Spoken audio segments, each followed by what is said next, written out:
The message came at 2:14 a.m. No greeting, no punctuation, just a single sentence. Your wife is not who you think she is. It didn't feel like spam. It didn't feel like a prank. It felt deliberate. I stared at it, the pale glow of the screen making my eyes ache in the dark. She was asleep beside me, one hand curled under her cheek, breathing slow, peaceful. I wanted to believe it was nothing. My thumb hovered over delete, but something in my gut wouldn't let me. I read it again. The words tasted metallic. I've had this feeling before, in Baghdad, in Kiev, in alleys where men lied with their eyes and smiled with their teeth. It's the stillness before a gunshot, the moment the game shifts and you're the prey. I didn't wake her. I didn't answer. I turned off the phone and lay there in the dark, listening to the rhythm of her breathing, counting each inhale like a metronome. 1, 2, 3. It started small, the sudden late meetings. The phone flipped screen down on the table. A perfume I didn't recognize, faint on her collar when she came home. She said she was exhausted. She said she was overworked. I nodded, smiled, kissed her cheek. Inside, my mind was cataloging every shift, every inconsistency. I remembered the text, the way it had no name, no sender trace. Whoever sent it knew something and wanted me to know too. One night she came home with her hair damp from a shower, even though she'd left work hours earlier. She avoided my eyes.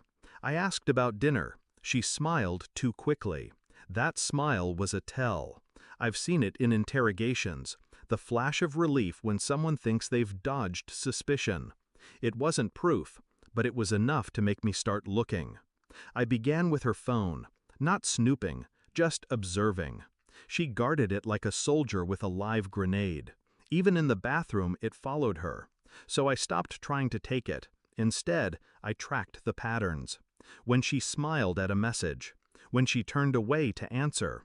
I memorized her unlock pattern the way I once memorized escape routes. 12 days later, I used it.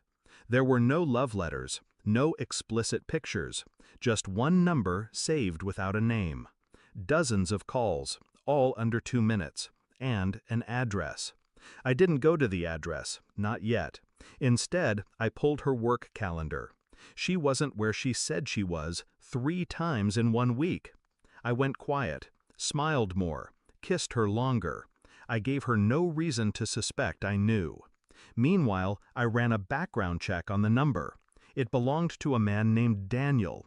No criminal record, divorced, lived in a condo downtown. I hired someone to watch them. 3 days later, I had photographs. Her hand in his, her laugh, her mouth on his. I didn't feel rage. I felt distance, like I was watching my own life from behind glass. The DNA results came back in a plain envelope. I already knew what they'd say. The boy upstairs, our boy, wasn't mine. I sat at the kitchen table when she came in. The envelope lay between us. She froze. "What's that?" she asked. I slid it toward her. She read the first line. Her lips trembled. "Who told you?" I didn't speak. I just looked at her. The way you look at a suspect who's already confessed in their eyes. She broke first. Tears, apologies, promises. The noise of desperation filling the room. I listened in silence. And in that silence, she knew it was over. The next night, I visited Daniel. I didn't knock. He opened the door, surprised, unsure. I handed him a folder, copies of the photos, the phone logs, the DNA results. He didn't speak. His throat worked like he was swallowing glass.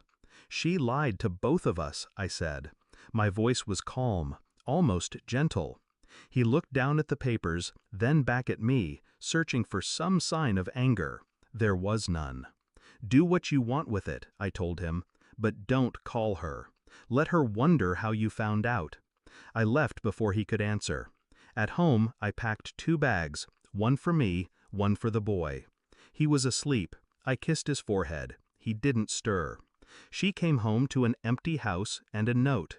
One line, "You made your choice, I made mine." I drove until the city lights vanished in the rear view. No music, no calls, just the sound of the tires eating distance.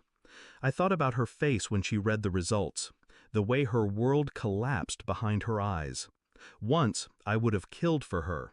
Now, I wouldn't cross the street to save her. Betrayal doesn't break you in one blow. It erodes you, quietly, precisely. When it's done, there's nothing left to destroy. By dawn, the road was empty ahead of me. So was I.